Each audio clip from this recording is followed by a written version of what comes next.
On poursuit dans le Cantique des Cantiques. Et je vous avais averti hier, puis dans les jours précédents, qu'il allait avoir des petits bouts osés, et ce n'est pas fini. Alors, le deuxième poème sur la cérémonie nuptiale, on l'a vu hier, et sur la nuit de noces. Donc, on a vu la troisième scène, le défilé nuptial, la quatrième scène, la nuit de noces. Et là, on va revoir quelques instants avant le mariage, on va revenir, mais vu sous un autre angle, et la nuit de noces vue sous un autre angle également. Alors, on est dans le troisième poème. On voit la cinquième, sixième et septième scène aujourd'hui.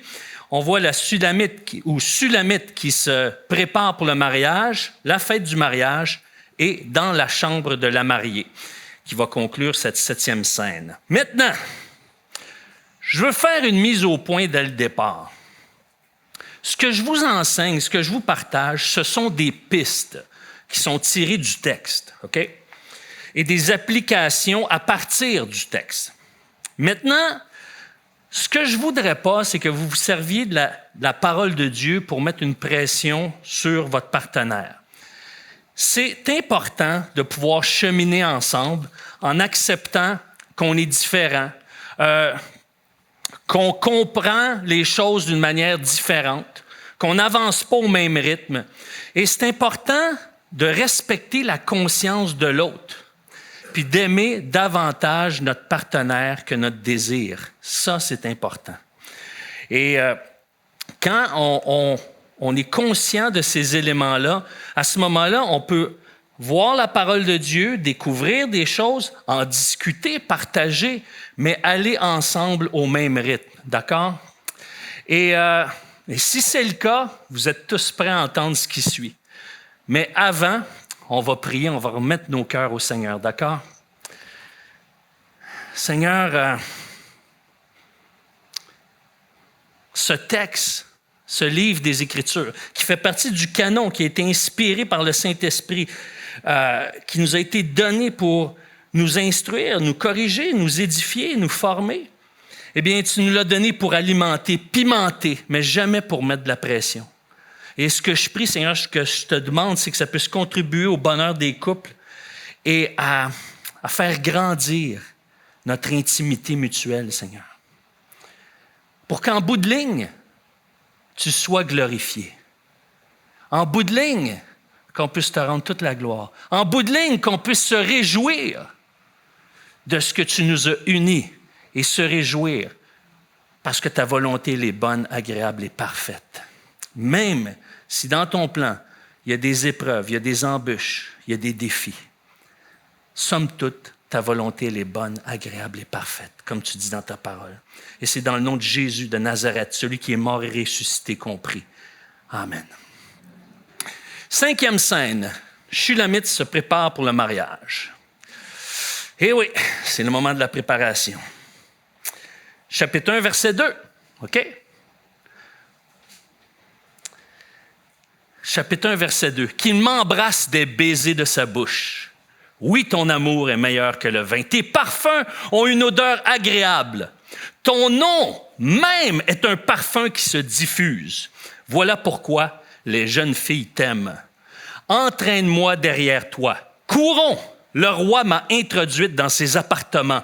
Réjouissons-nous, soyons dans l'allégresse à cause de toi. Célébrons ton amour plus que le vin.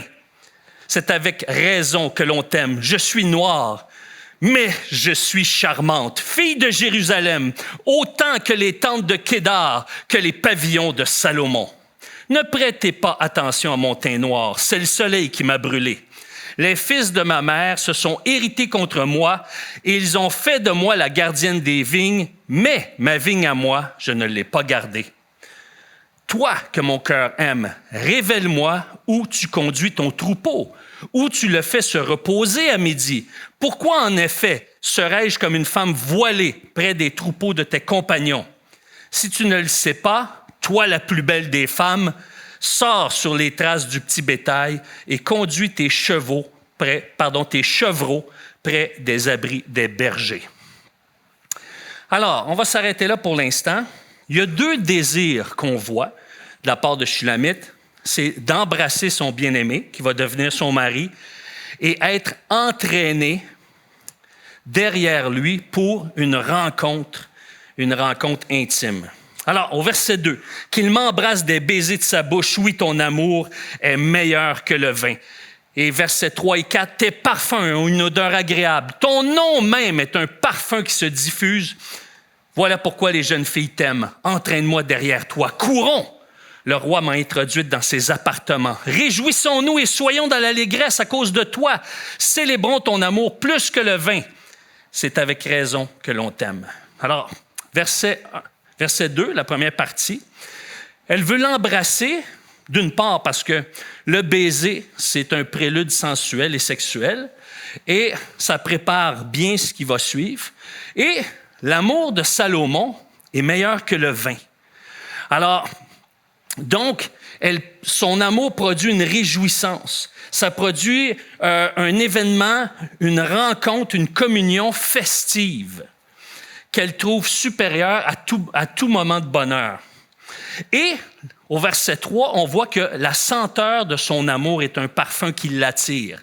Et le mot amour ici, c'est dod, donc ça a l'idée, dans les originaux, de balancer, bercer, une idée de va-et-vient. Donc, c'est un amour sexuel. C'est le même mot qu'on voit dans Proverbe 7, 18. « Viens, enivrons-nous d'amour, dod, jusqu'au matin. » Et ensuite, ça dit « Jouissons ensemble du plaisir qu'il procure. » Donc, c'est vraiment cet amour sexuel qui procure un plaisir jouissif, qui produit une jouissance. Et c'est ce qu'elle veut vivre avec son beau Salomon. Alors, elle est en train de dire que Salomon l'attire tellement qu'elle a le goût de faire l'amour avec lui. Et on va en parler vendredi. Ce qu'il faut comprendre, messieurs, c'est que les femmes aussi ont le goût de faire l'amour. C'est pas juste les hommes qui ont le goût de faire l'amour. Mais, comme dirait John Gray, les hommes sont comme des micro-ondes et les femmes comme des fours à convection. OK? Donc, les hommes ont hâte de vivre un plaisir instantané. Les femmes aiment ça que ça dure pour vivre une intensité plus élevée. Alors, comme on dit en anglais, food for thought. Les hommes sont des micro-ondes et les femmes des fours à convection. On va revenir là-dessus vendredi. Donc, elle a vraiment ce désir de faire l'amour avec son mari. Et c'est pour ça qu'elle a anticipé cette nuit de noces. Et elle se rappelle, comment dirais-je, son souvenir, ses sens sont émerveillés par son odeur. Il sent bon, autant sur le plan physique, sur le plan réel, sur le plan corporel, mais aussi en termes figuratifs, en termes de réputation. Il sent bon. Et ça, c'est important. Je veux dire, si on va avoir des rapports sexuels, d'être propre, de sentir bon, on est attirant pour notre épouse. Ça stimule, ça prépare, ça donne envie. C'est beaucoup plus propice quand on sent bon, évidemment. Et l'autre côté, c'est qu'elle est attirée par lui parce qu'il a une réputation. Il est honorable. Et les femmes disponibles, c'est ce qu'on voit dans le texte, auraient toutes voulu avoir Salomon comme mari. Pourquoi? Parce qu'il y avait de la valeur. Mais c'est Shulamite qui a été choisi. Alors, il faut se rappeler que notre valeur est souvent reliée à notre réputation. Même les proverbes vont le dire, Proverbe 22.1, que la réputation vaut mieux que l'or et de l'argent. Et c'est important de se rappeler quelle était la valeur de notre conjoint et de notre partenaire quand on l'a rencontré, quand on s'est mis à sortir ensemble, cette phase justement où est-ce que d'intimité, cette phase de complicité, cette phase où est-ce qu'on s'est mis à à s'associer ensemble, dire on forme un couple. Qu'est-ce qui vous a attiré à pouvoir vous réunir? Quand vous avez voulu fréquenter votre conjoint, votre conjointe, quand vous avez accepté de marier votre partenaire. Alors, elle veut être entraînée vers lui, amenée vers lui pour être enveloppée d'amour. Et on voit au verset 4, « Entraîne-moi derrière toi. » Quand on voit ça, des photos, des fois le marié, puis la mariée est en arrière, tu sais, puis ils courent, là, sont comme ça, sont tous beaux. Elle, c'est ça qu'elle veut. Elle veut, ah ouais, amène-moi dans ta chambre. Je veux vivre ce moment-là avec toi. Je suis là pour ça. Je suis là pour toi. Courons. Et le roi m'a introduite dans ses appartements. C'est là qu'elle veut qu'il l'amène. C'est son désir. Donc, après les deux désirs, d'être embrassé puis d'être associé à lui, on voit un refrain. Le roi m'a introduite dans ses appartements. Et lequel, ce refrain-là, par la suite, on voit une réponse de la part du chœur des filles de Jérusalem. « Réjouissons-nous, soyons dans l'allégresse à cause de toi. Célébrons ton amour plus que le vin. C'est avec raison que l'on t'aime. » Et encore une fois, le mot « amour » ici, ça a une connotation sexuelle, ça a une connotation beaucoup plus torride que je dire « bon ben, je t'apprécie. » OK? Alors, Shulamith est la source de la gaieté et de la réjouissance des filles de Jérusalem. Elles vont même jusqu'à célébrer d'un cœur intègre l'engouement de la Shulamite ou de Shulamite pour ses désirs sexuels. Ils vont voir ça avec gaieté.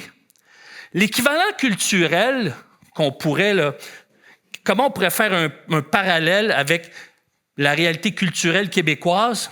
Bien, c'est la même attitude de cœur que quand on cogne sur des verres dans un mariage pour que les mariés s'embrassent, pour qu'ils se préparent à ce qui s'en vient par la suite. On est tous contents qu'ils s'embrassent, puis des fois on dit « Ah, ça c'est un beau baiser. » Ouh, tu sais, t'entends ça des fois. Ouh, tu sais. On est tous contents pour eux parce qu'ils s'unissent, puis on sait qu'ils vont avoir de la joie, du moins on l'espère, là, qu'ils vont avoir de la joie quand ça va se poursuivre. Tu sais, on est heureux. C'est pas comme un plaisir, là, tu sais, comme de voyeur. C'est plus, on se réjouit qu'ils vont vivre un bon moment ensemble. Puis c'est un peu dans cet esprit-là que le chœur chante ici. Alors, au verset 5, on peut lire « Je suis noire, mais je suis charmante, fille de Jérusalem, autant que les tentes de Kédar, que les pavillons de Salomon. Ne prêtez pas attention à mon teint noir, c'est le soleil qui m'a brûlé. Les fils de ma mère se sont irrités contre moi et ils ont fait de moi la gardienne des vignes. Mais ma vigne à moi, je ne l'ai pas gardée. » Alors, c'est intéressant. Parce qu'ici, elle est capable de s'évaluer à juste titre. Elle ne s'élève pas, puis elle ne se rabaisse pas. OK?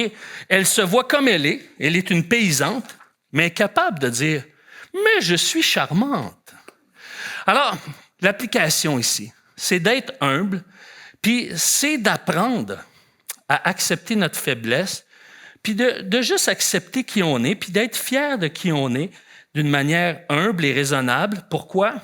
Parce que Dieu nous a fait ainsi. Et je ne sais pas si c'est à vous que j'ai compté ça, là, mais à un moment donné, quand j'étais jeune, je travaillais dans un magasin à rayons. C'est un magasin où est-ce qu'ils vendent de tout, là. Chez Labbé, OK? Et moi, j'étais impressionné par une fille qui était comme tellement jolie, tu sais. Elle accotait Nathalie, là, tu sais. Et puis, elle travaillait dans les parfums. Puis moi, à chaque fois que je rentrais dans le magasin, j'essayais de passer par les parfums, tu sais, parce que oh, c'était impressionnant, elle avait des beaux yeux. Puis elle avait un petit côté là, comme oriental, je ne sais pas si elle venait du Liban, puis elle avait un beau sourire. Puis à un moment donné, je m'accote sur le comptoir, tu sais, puis je lui dis « Hey, belle dame! » Non, c'est pas vrai. Je m'accote sur le comptoir, puis je lui dis bon, on va dire qu'elle s'appelle Suzy, OK? Je dis, hey, Suzy, t'as jamais pensé être mannequin, toi? Ah, elle dit non. Non, comment ça?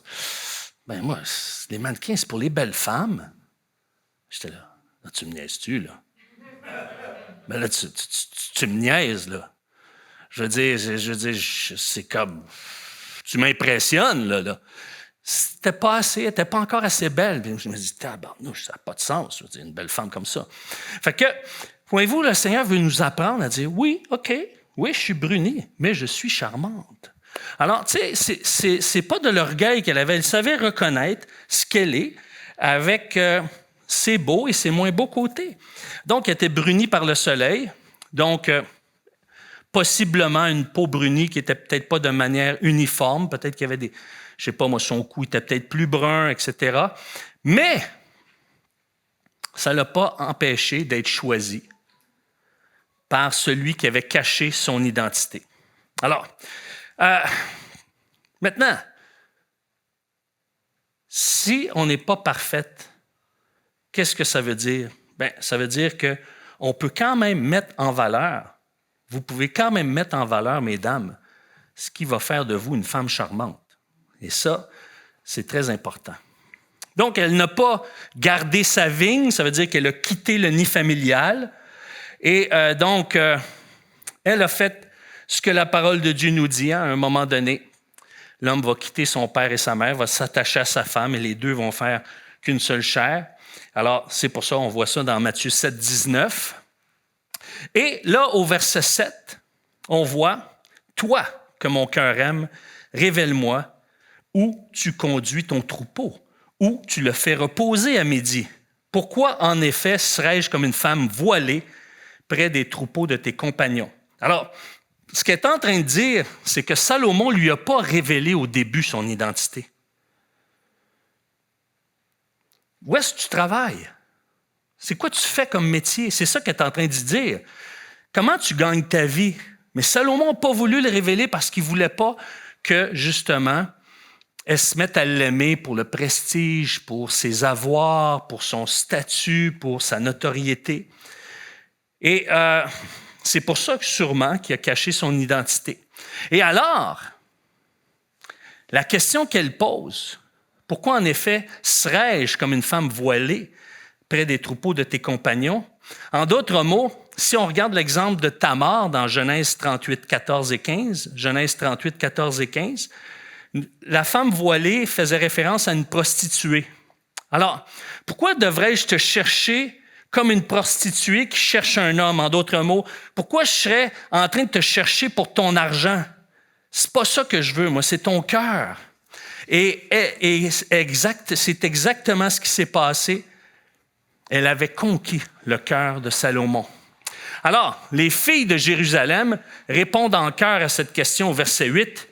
« Si tu ne le sais pas, toi, la plus belle des femmes, sors sur les traces du petit bétail et conduis tes chevreaux près des abris des bergers. » Alors, Shulamite doit choisir de le marier ou non. En d'autres mots, elle doit quitter où est-ce qu'elle travaille et l'épouser parce qu'elle doit quitter son lieu natal, le lieu où est-ce qu'elle réside, pour s'en aller à Jérusalem.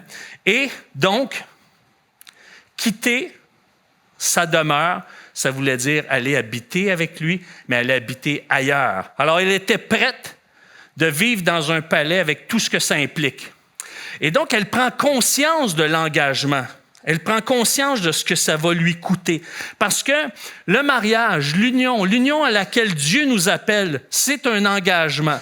Et je trouve que le verset qui explique le mieux l'engagement, qui résume le mieux du moins l'engagement, l'union sacrée du mariage, c'est Ézéchiel 16, verset 8, qui nous dit, Dieu qui parle à son peuple, qui est caractérisé comme l'époux et l'épouse, « Je passerai près de toi, je te regardai,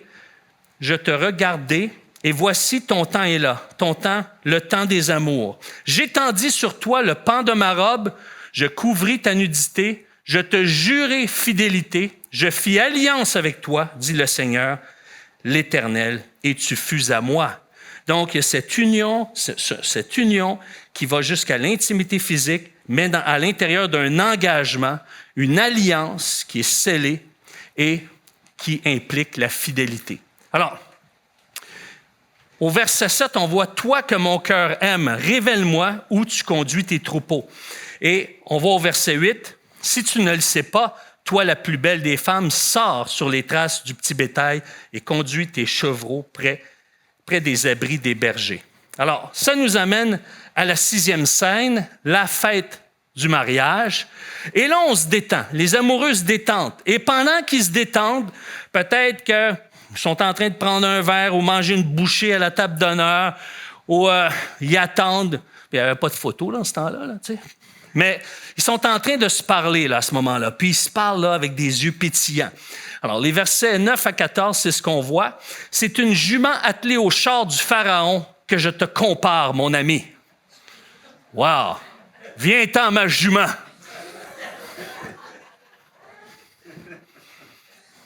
Il aurait pu la comparer à une ours, tu sais, parce que c'est Papa Ours qui dit à Maman Ours, viens, on va aller faire un petit tour.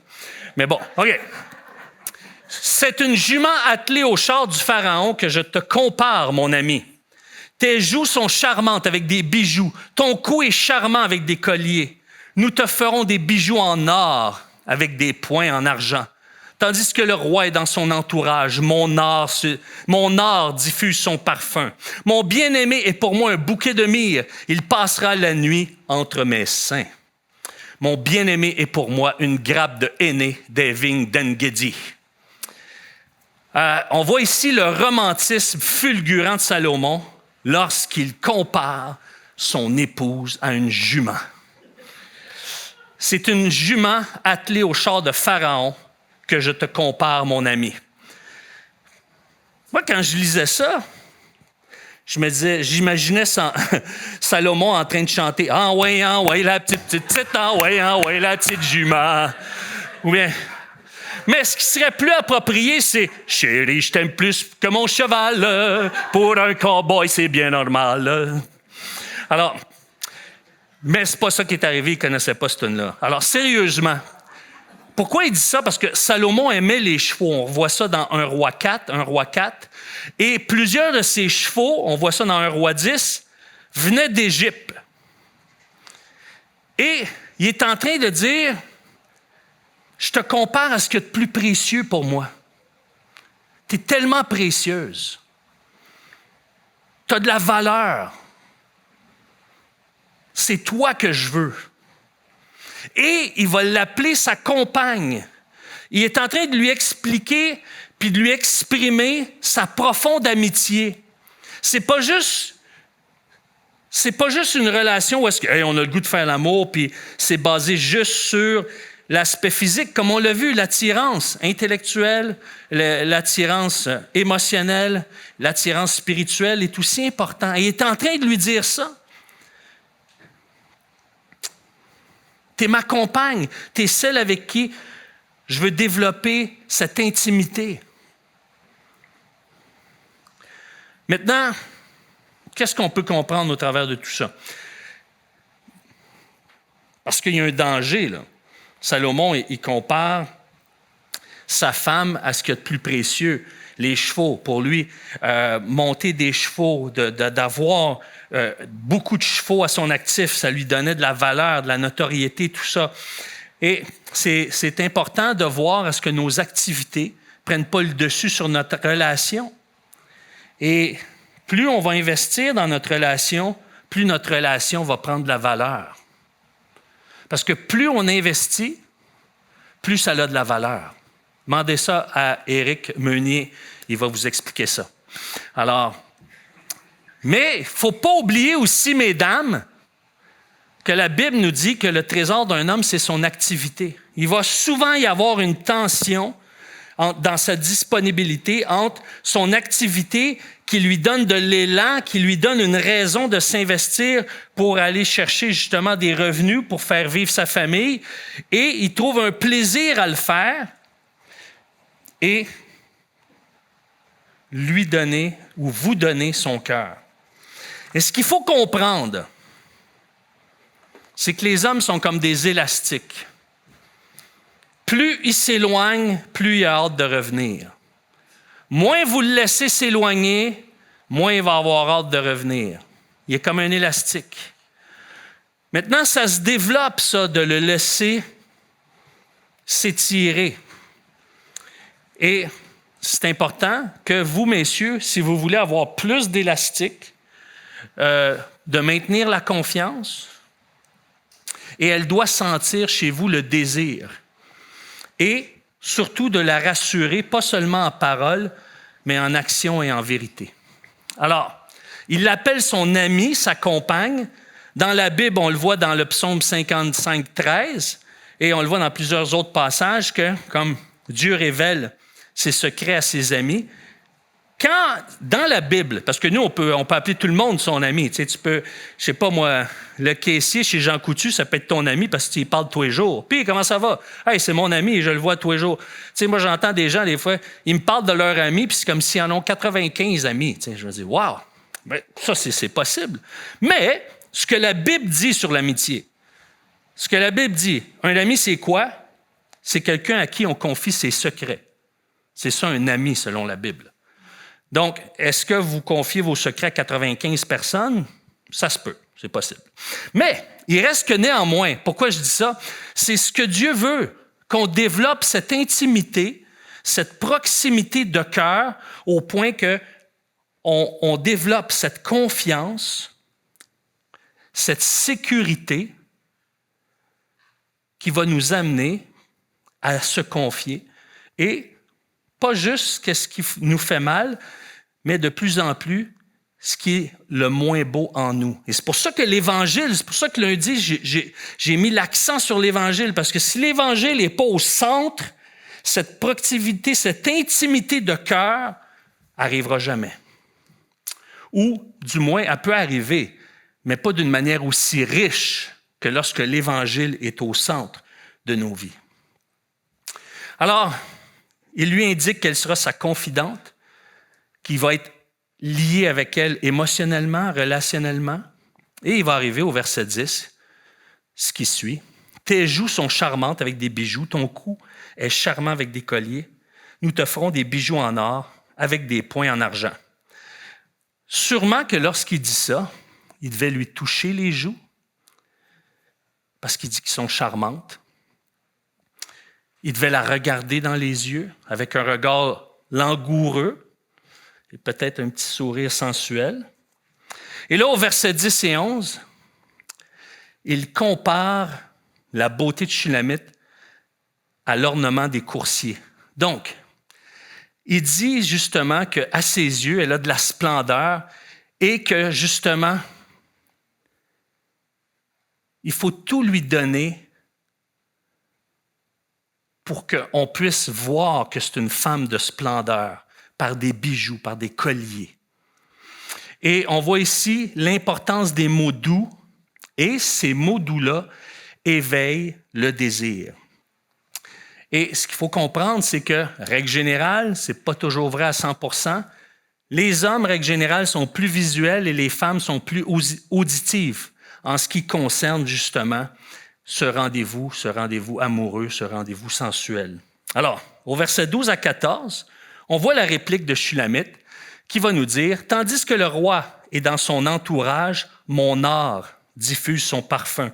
Mon bien-aimé est pour moi un bouquet de myrrhe. Il passera la nuit entre mes seins. Mon bien-aimé est pour moi une grappe de henné des vignes d'En-Gedi. » Moi, quand je lis le mot En-Gedi, ça me fait penser à de la guédille, mais c'est pas ça pantoute. Non, mais tu sais, il y a de ces mots comme ça. Donc, qu'est-ce qui arrive, c'est qu'elle le compare aux meilleures épices de l'époque. Peut-être il était à table en train de passer un moment, il se regardait dans les yeux pétillants lors du banquet. Puis là, il parle de son or, un parfum très dispendieux qui provenait d'une plante qu'on retrouve en Inde et qui libère une odeur agréable. Vous souvenez-vous de ce parfum dans les évangiles? Ce parfum que Marie avait répandu sur Jésus dans Marc 14 puis dans Jean 12. C'est un parfum de très haut prix, tellement que Judas il dit hey, on aurait pu le vendre puis donner l'argent aux pauvres. C'est un gaspillage. Ça vaut tellement cher. Et c'est pour ça que elle fait référence à ce parfum-là ici, ce parfum qui est diffusé. Tandis que le roi est dans son entourage, mon art diffuse son parfum. Alors, c'est comme si elle veut lui donner ce qu'il y a de plus beau, de ce qu'il y a de plus agréable. Elle veut lui faire vivre un moment agréable. C'est ce qu'elle est en train de dire. Parce que le parfum, c'est souvent associé à ce qui est agréable. Le parfum, quand c'est un parfum pour Dieu, c'est agréable à Dieu. Donc, on voit aussi que le nard est reconnu pour ses particularités aphrodisiaques. Et donc, c'est comme elle veut lui offrir ce qu'il y a de plus sensuel en elle.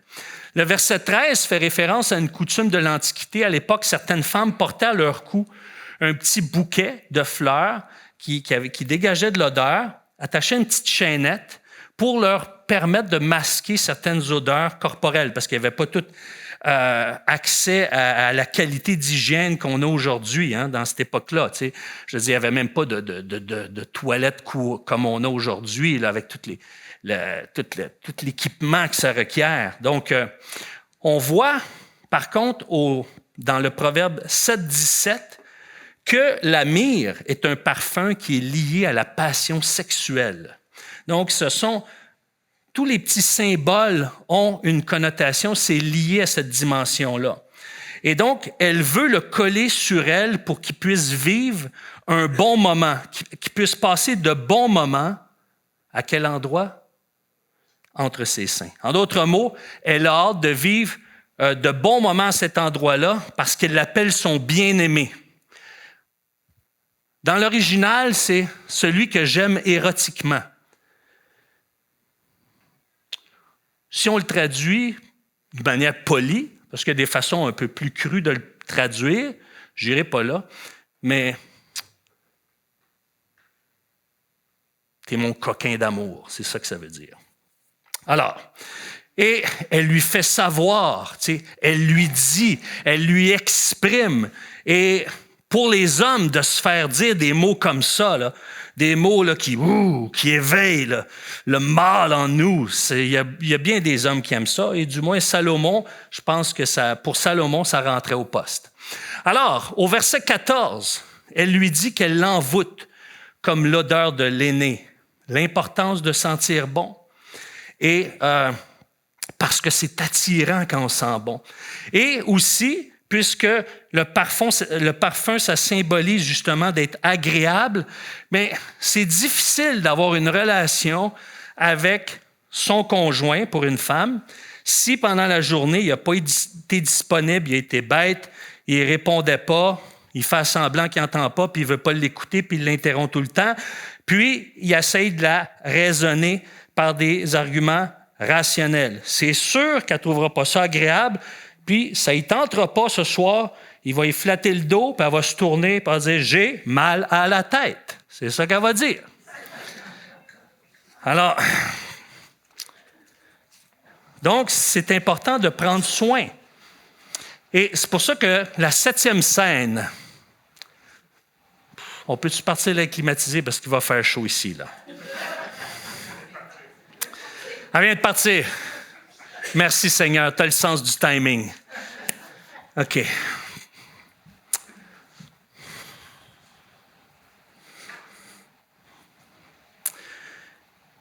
Versets 15 à 17. « Que tu es belle, mon ami, que tu es belle, tes yeux sont comme des colombes. Que tu es beau, mon bien-aimé, que tu es agréable. Notre lit, c'est la verdure. Les solives de nos maisons sont des cèdres. Nos lambris sont des cyprès. Et chez nous, c'est du Jeep Rock. » OK, merci de m'avoir dit ça, Seigneur. Mais ça fait du sens. Au chapitre 2, « Je suis un narcisse de Saron, un lys des vallées, pareil à un lys au milieu des ronces, tel est mon ami parmi les filles.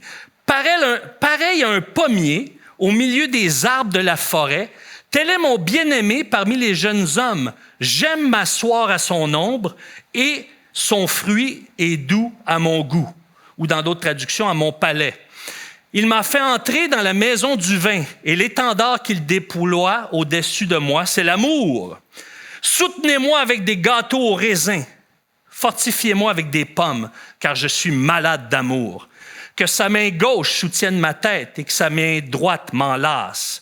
Je vous en supplie, filles de Jérusalem, par les gazelles et les biches des champs, ne réveillez pas l'amour avant qu'elle ne le veuille. On voit dans 1, 15 à 17 3 choses intéressantes. Il la rassure en lui disant qu'elle est belle. Shulamite, de son côté, lui exprime sa reconnaissance de ce qu'elle voit. Lui, Salomon, puis le décor. savez, un décor plate peut être peu inspirant pour une femme. C'est important que la chambre soit décorée et que la chambre soit vraiment crée une atmosphère qui est propice à la détente. C'est sûr, s'il y a plein de vêtements par terre, puis tout est à l'envers, c'est comme moi, tu as moins le goût, tu sais, parce que qu'est-ce qu'une femme voit? Une femme, c'est beaucoup plus métacognitive qu'un homme. Métacognitive, c'est parce que les femmes ont plus de connexion entre les deux hémisphères du cerveau et ils sont plus rapides. Donc, c'est pour ça qu'à un moment donné, elle saute du coq à l'âne, parce que elle va penser un mot, ça va y rappeler une émotion, puis ça va y rappeler une situation, elle va avoir une image, elle va faire plein de connexions. Touc, tac, touc, touc, touc. C'est comme une autoroute, ça va vite. Vroom, vroom, vroom, vroom. Touc, tac, touc, tac. L'homme, lui, c'est comme un petit chemin de campagne en gravier. Faut pas que tu ailles trop vite. Il y en a des connexions, mais il y en a moins, puis sont plus lentes. C'est pour ça qu'on est plus compartimenté.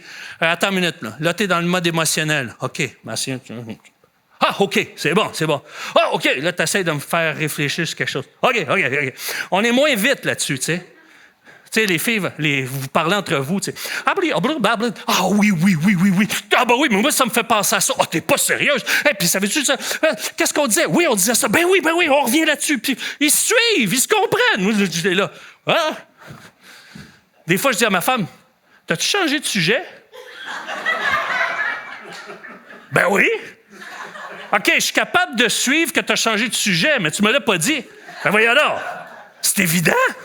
Je parlais de ça. Ouais, c'est vrai, c'est évident. OK, ben oui, c'est vrai, c'est évident. Dans ta tête, c'est évident. Dans ta tête. Comment ça, tu l'as pas deviné?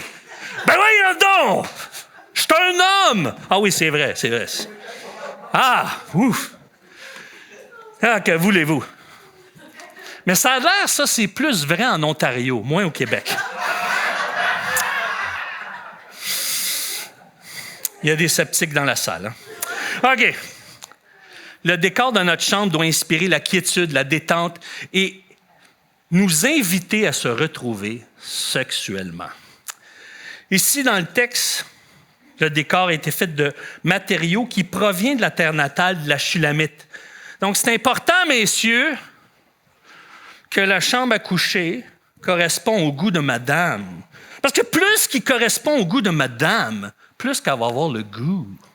Alors, elle est impressionnée et lui exprime qu'elle est comme une fleur commune parmi tant d'autres. Et on voit au chapitre 2, verset 1, « Je suis un narcisse de Saron, un lys des vallées.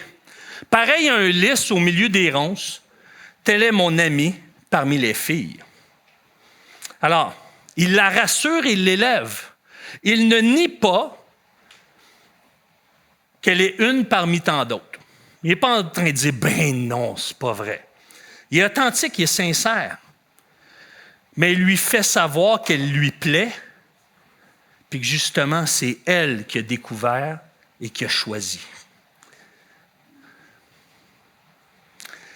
Il dit « oui, tu es une fleur, mais tu n'es pas une fleur parmi tant d'autres. Tu es une fleur parmi des arbustes épineuses. Donc, tu es à mes yeux la plus belle de tous. » C'est ça qu'il est en train de dire. Elle se dit, je suis comme toutes les autres fleurs qui sont pareilles. Je suis une femme comme les autres. Elle dit, non. Moi, les autres, tu sais, je les vois comme des ronces, des épines. Non. Toi, là, tu te démarques. Puis c'est ce qui te démarque qui m'a attiré à toi. Et c'est pour ça que je vous dis souvent, revenez, qu'est-ce qui démarquait votre femme quand vous l'avez connue? Qu'est-ce qui a fait? Oh, c'est elle. Je la veux. Oui. Puis là, quand tu arrives au mariage, oui, je le veux. C'est qu'est-ce qui t'a amené à vouloir? Je le veux. Je la veux. C'était un lys parmi les ronces. Maintenant, tu as peut-être perdu ça de vue à ce moment-là. Alors, puis ce qu'il est en train de dire aussi, c'est ta douceur, ta simplicité, ton innocence qui me plaît chez toi. Il est en train de lui dire qu'est-ce qu'il a vu d'elle. Qu'est-ce que tu vois de ta femme qui est beau? À part son corps, OK? Ça peut être ça, mais ça ne doit pas juste être ça. Mais ça peut être ça, mais pas juste ça. Alors, ça revient à ce que je vous disais hier, quand je dis à ma femme, Puis elle me dit, je ne suis pas parfaite, mais je dis, tu n'es peut-être pas parfaite, mais tu es parfaite pour moi. Donc, c'est de prendre ce qu'elle dit, puis de l'élever. Pas contredire ce qu'elle dit, mais d'aller plus loin. Et là, au verset 3, on rentre dans une zone pour public averti. Tu sais, quand on commence une émission, cette émission est pour un public averti. Les gens doivent être de 18 ans et plus ou accompagnés de leurs parents. Là, on rentre dans une zone, à partir du verset 3, où est-ce qu'on voit beaucoup d'érotisme. Pareil à un pommier au milieu des arbres de la forêt, tel est mon bien-aimé parmi les jeunes hommes. J'aime m'asseoir à son ombre et son fruit est doux à mon goût. Ou ça serait mieux traduit, à mon palais. Donc, elle initie des préliminaires en s'assoyant devant lui. Lui est debout devant elle et sa tête est au niveau de la taille. Et là, elle regarde Salomon assise et elle le compare à un pommier. Et il ne faut pas oublier que le fruit d'un pommier, c'est une pomme. Ça a l'air anodin, mais si on lit le texte sans comprendre ça, on peut passer à côté de quelque chose, d'un petit clin d'œil du Seigneur là-dedans.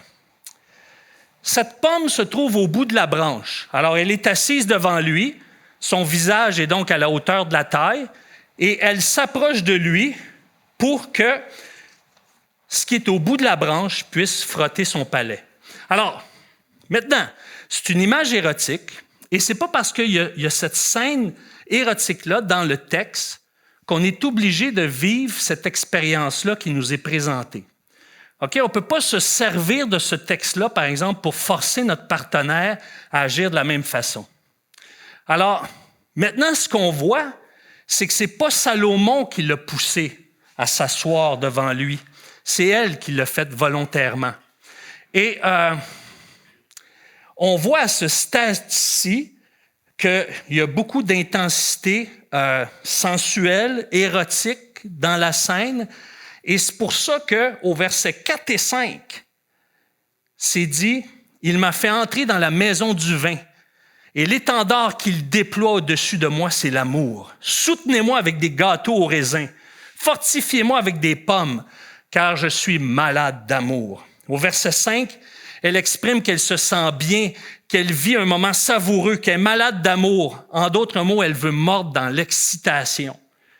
Et c'est pour ça que Salomon lui accorde une faveur, au verset 6, parce qu'elle lui exprime ce qu'elle aurait le goût de vivre. Elle lui fait part de ce qui lui ferait du bien. Et ça, c'est important, mesdames. En dehors des temps de conflit, dans un temps relax, dans un souper ou dans un temps tranquille, assis sur le sofa, sur le divan, d'exprimer ce qui vous ferait du bien et commencer par en discuter. Et là, il dit que sa main gauche soutienne ma tête, ma main gauche, et ma main droite m'enlace. Et là, c'est au tour de Salomon d'introduire des préliminaires. Alors, il utilise sa main gauche pour soutenir sa tête et l'autre main pour entrelacer ses lèvres. Alors, dans l'original, ça fait référence à un mouvement circulaire. C'est le même mouvement que la langue fait quand on s'embrasse. Mais là, elle veut qu'il fasse ce même mouvement, mais avec ses doigts. Alors, on voit que sa main droite intervient sur les lèvres les plus sensibles de son corps parce qu'elle est excitée au point qu'elle est dans une phase de non-retour. C'est ce que Shulamite déclare au verset 7. « Je vous en supplie, filles de Jérusalem, par les gazelles et les biches des champs, ne réveillez pas l'amour avant qu'elle ne le veuille. » Donc, elle recommande aux femmes de Jérusalem de ne pas attiser les passions avant qu'elles soient satisfaites. Ou attisez pas les passions, puis dire on arrête cela. Donc, elle est très excitée, puis elle dit là, ça se fait pas d'être excitée puis arrêter cela. On doit se rendre jusqu'au bout. Et si on ne peut pas se rendre jusqu'au bout, on est mieux de ne pas s'exciter parce que là, c'est un point de non-retour et puis ça peut nous mettre dans des tracas et ça peut même amener des frustrations. Alors, c'est un conseil de ne pas commencer quelque chose qu'on ne peut pas finir. Alors, pour un couple uni et consentant, introduire des jeux sexuels qui nous obligent à s'arrêter, ça peut être très frustrant. Je ne dis pas que si quelqu'un rentre dans la maison, tu n'as pas le choix d'arrêter, là, mais ça, c'est une circonstance qui est différente. Tu sais, d'accord? On se comprend. Maintenant, vous allez me dire,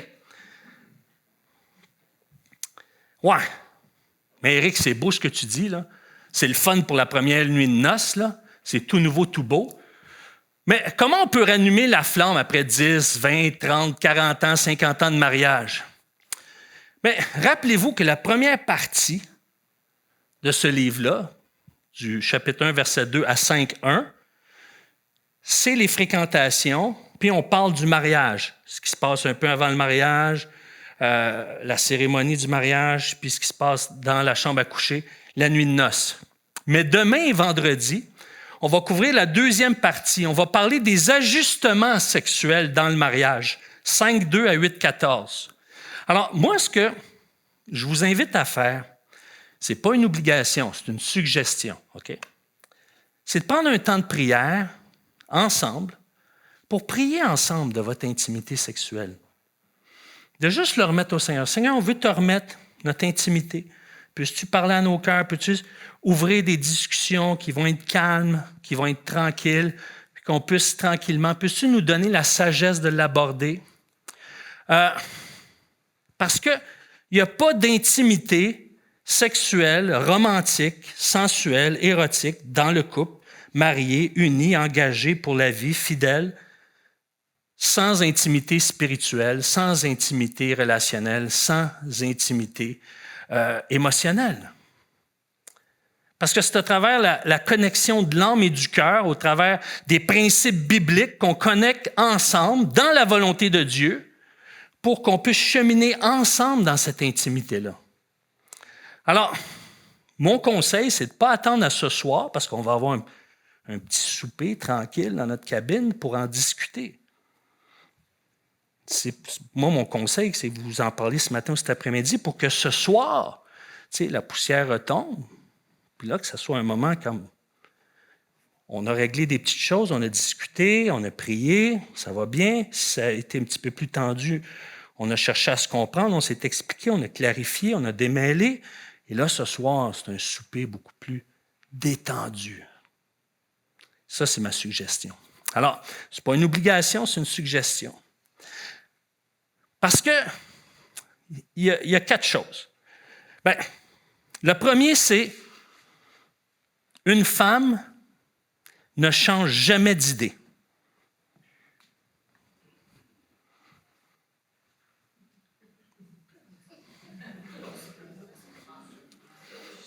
Non, c'est qu'elle réagit à retardement. C'est pas qu'elle change d'idée, c'est que dans les circonstances qui sont là, elle n'a pas d'autre réponse que celle-là. Mais après avoir réfléchi puis faire des connexions, des fois parler à une amie, là, elle voit d'autres choses, elle comprend d'autres choses, puis là, elle arrive à ce qu'elle pense vraiment puis qui est connectée avec sa conscience puis son cœur, et là, elle dit vraiment ce qu'elle pense. C'est pas qu'elle a changé d'idée, c'est qu'il y a un processus qui s'est opéré. C'est pas pareil. Alors, c'est pour ça que c'est bon d'en parler ce matin. Il y a des choses qui vont mûrir cet après-midi. « Oh, mais sais-tu quoi, je pensais à ça, chérie? » Ta. Puis là, ce soir, on soupe, on est tranquille, on est amoureux. Et puis, on vit un bon moment. Alors, elle a besoin d'approfondir, de se questionner, de te questionner, puis d'en parler. Et donc, si vous en parlez avant le souper, vous risquez de récolter de meilleurs fruits après le souper. Prions. Seigneur, merci pour ta parole. Moi, ta parole, Seigneur, des fois, elle me dépasse. Elle dépasse, moi. Elle me dépasse, qu'est-ce que je te dis, Seigneur. Mais c'est bon qu'elle nous dépasse, parce que tu es plus grand que nous. Tu es plus sage que nous.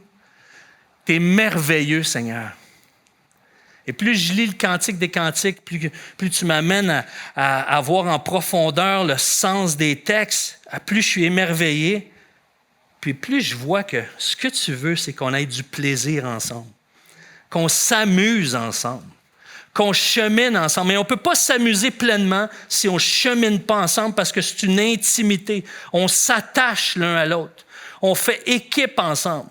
On fait équipe dans les décisions de la vie, on fait équipe dans les finances et on fait aussi équipe dans la chambre à coucher, Seigneur. Et c'est ton plan, Seigneur, c'est ta volonté et ça te réjouit quand tu nous vois heureux, tu nous vois souriants, tu nous vois détendus, tu nous vois en amour, Seigneur. Puisses-tu rallumer la flamme, faire une œuvre dans le cœur de chacun. Et qu'à la fin de cette semaine, samedi matin, on puisse tous partir avec un gros sourire et avec des actions de grâce, te chantant et te célébrant. Seigneur, je te remercie dans le nom de Jésus pour le Cantique des Cantiques. Amen. Merci beaucoup.